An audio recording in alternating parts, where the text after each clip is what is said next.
বনগা থেকে সৌমেন দাদা ভাই, আপনি 2 বস্তা পেঁয়াজ অর্ডার করেছিলেন। সেই পেঁয়াজ নিয়ে আমার নিকটবর্তী বাস স্ট্যান্ডে দাঁড়িয়ে রয়েছি। আমার এখানে সকাল 7টা নাগাদ পালকি বাস এসে পৌঁছাবে, যে বাসে আপনার পেঁয়াজ আমি তুলে দিচ্ছি। আপনাকে বলবো আপনার ওখান থেকে সঠিক সময় নিচে দায়িত্ব সহকারে এই পেঁয়াজের বস্তা নামিয়ে নেবেন।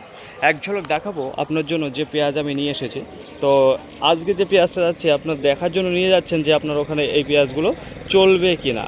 দেখুন সাইজের দিক থেকে যদি কথা বলি মিডিয়াম মোটা আপনারা দেখতে পাবেন, চটে ঢেলে বেচার মতো যে পেঁয়াজটা রয়েছে সেই উপযুক্ত পেঁয়াজ এই যে আমার হাতেই রয়েছে। কালারের যদি কথা বলি সেটাও কিন্তু দুর্দান্ত কালার আপনারা দেখতে পারবেন। পর্দার যদি কথা বলি ডবল পর্দা দেখতে পারবেন যে রয়েছে। তো দেখুন ফ্রেন্ড, ঝুলানো পেঁয়াজ ছিল, গাছালা যে পেঁয়াজ সেটা কিন্তু দেখতে পারবেন আপনারা, এই যে রয়েছে, এটা গাছালা পেঁয়াজ রয়েছে। তো এটাকেই শুকসাগর পেঁয়াজ বলা হয়।